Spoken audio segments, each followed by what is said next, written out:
Welcome to my kitchen. I'm going to show you something I use every day. This is the netted dishcloth. It actually comes this size. I use this for like a colander to drain fruits and veggies. It makes a wonderful net. It keeps it in there and nice. But this is stuck on peanut butter. And what I do with this, if I'm going to just wash a few things by hand, I will put a few drops, that's all it takes, of the dishwashing detergent that we have, and then I swish it in here and gets it out quick, like that. And look at that. Now watch this. Okay, it rinses out so fast, so fast.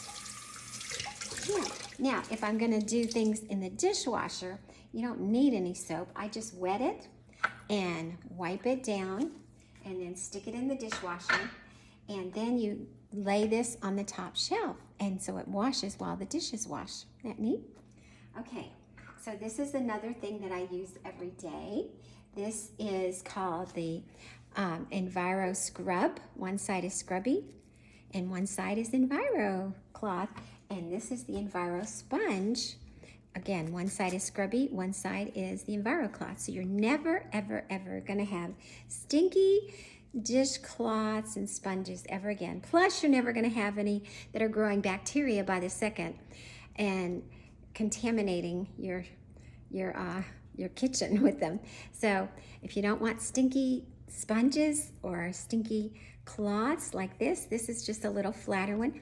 This is the way to go. And it's so nice because I use it all the time to wipe up the counter. If you have a little bit of something that's stuck on there, a little food, you just use the scrubby side and then flip it over, and it just does a wonderful job. Same way with the Enviro sponge. It's just a matter of if you prefer a little bit more padding, a little sponge, or if you like the wider, flatter. So it's just a preference because they're both great. Okay, here's something else that I wanted to show you. Okay, this pot is over 40 years old. We bought it before our son was born, and he's 41. But can you see that what I did with this? I used cleaning paste, okay, elbow grease in a jar, and I took a speary net and scraped it across, wet it and scraped it across, and then it went across the bottom of it. Like I say, I think you can see the difference before, even if I don't do any more. But like I say, this is over 40 years old, so it has been around the block a few times. Can you see the difference? Look at that. That's the clean and that's the non-clean. I am sorry to say you're embarrassed. Maybe I'm not really embarrassed. I clean the inside of my pots, but I don't really always clean the bottom of them that thoroughly. So it's just the way I am. Okay, so that is the speary. This is what it looks like when it's new. It comes in a pack of 2, but this is what it looks like after you've used it for several months. I've cut mine in half actually, and it's still going strong. It's stainless, so it's never gonna rust. And here is something else that I use every day too. This is the speary sponge, and it is for non-stick surfaces, but it's also great in my sink, my stainless sink.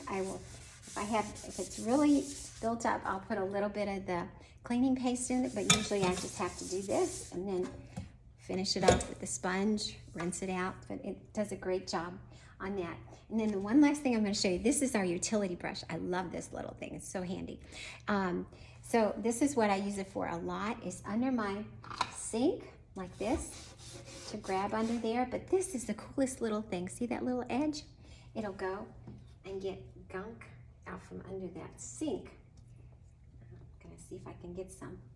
There's a little bit right there. Okay, so I hope you've enjoyed my little kitchen scrubby session, and I look forward to showing you some more in the kitchen later.